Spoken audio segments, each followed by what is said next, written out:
A key question that the book asks is, how do you survive in a mutilated world? Antonina lived during a time of genocide, but we do today also.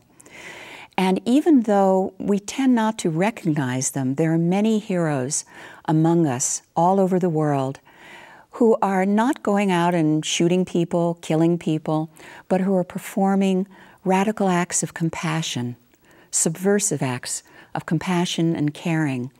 But unfortunately, we tend to highlight the worst in human nature, not the best.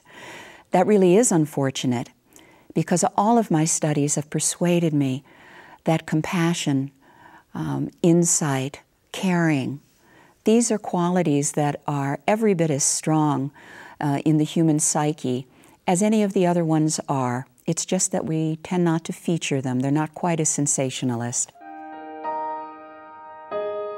Antonina was a remarkably brave woman, but maybe the most extraordinary thing about her was that she had decided that the people that she sheltered at the zoo would survive the war not just alive, but with their humanity intact. And so to that end, she brought them out every evening after dinner, and they listened to piano concerts. They had dinner parties. She filled the zoo with all kinds of baby animals and the house with animals, so that they had many innocent distractions, despite all of the horrors and uncertainties that were outside every second of the day. She filled her house with play, wonder, and a wide blaze of innocence. And that is something almost impossible to do during wartime, especially a wartime as catastrophic as that one was.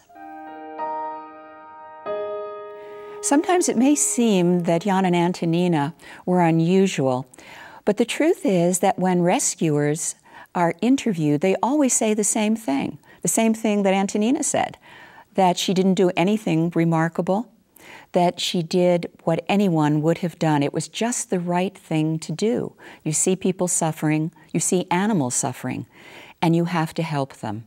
In the case of Jan and Antonina, they'd spent their lives working with endangered animals and protecting them. And they happened to be alive at a time when the most endangered animals of all were human animals. And of course, they had to rise and protect them too. Even during the worst days of the war, Antonina, who was an orphan herself, could never turn away orphan animals. So the house might be full of 50 illegal people, but nonetheless, she kept adopting wild animals.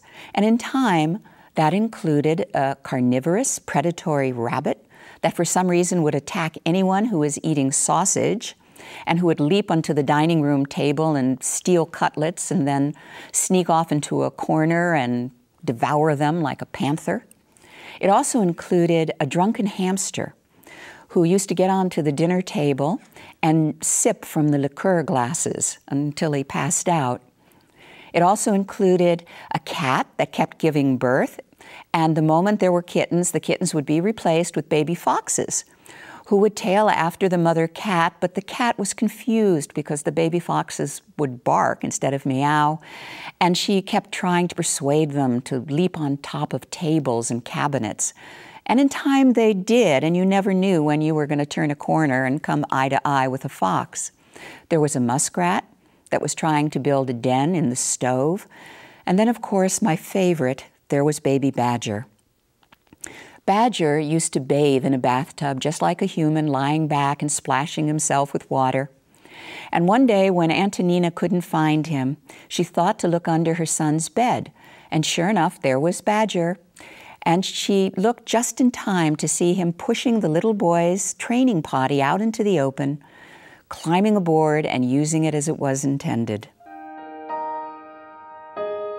There's a great loneliness, I feel, at the heart of society that comes from trying to exile ourselves from nature and to pretend that we're not really animal, that we really don't fit into nature, that we haven't evolved to be a part of nature.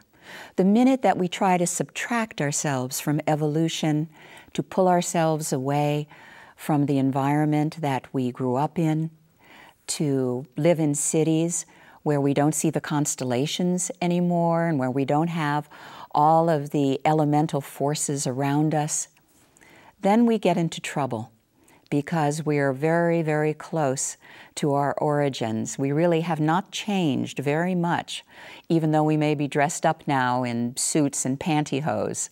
We still are nature's creatures. But the key element to this is that we don't always play by evolution's rules. We can choose to act on the best of our nature and try to subdue the worst of our nature. We have that luxury, and other animals really don't. Another message from the book, though, I think, is how very close Hitler came to controlling the genetic destiny of the entire planet. Very few people realize that he wasn't just interested in ethnic cleansing as it applied to people. He also wanted to rip out all of these so-called Slavic crops, get rid of all of the alien animals, and replace them with what he thought of as Aryan, pure-blood animals and plants. We see some of this theme repeated in the Harry Potter stories, for example. Hitler came very, very close to being able to do that. And it tells us that we have to be prepared, very vigilant, when we see something like ethnic cleansing beginning, no matter how small it might seem at first. Researching a book is always most of the fun and fascination for me, but I must say that researching this one was difficult at times. I had to saturate myself in Antonina's world, and she was a woman who was keenly aware of her senses, and so that was fun. What was not fun, but fascinating, was reading the eyewitness accounts by people in the ghetto, people alive at that time. That was very, very hard for me to get close enough to the story that I could convey it authentically, but not so close that I would really be emotionally injured by it. And it was a difficult balance for me to find. I think I did find it ultimately, and it taught me things that I could not have learned in any other way, so I'm glad that I did. But that was the biggest challenge. A neighbor of mine, a Polish Catholic woman who spent her first 26 years in Warsaw, told me that her uncle had been a vet at the Żabinski Zoo before the war, and so we emailed him. And he said that he remembered that Antonina had kept a diary, that it had perhaps been published, but if so, it was long out of print. So we sent him to every used bookshop in Warsaw until he found it. And sure enough, he did. He sent it to us. I had it translated.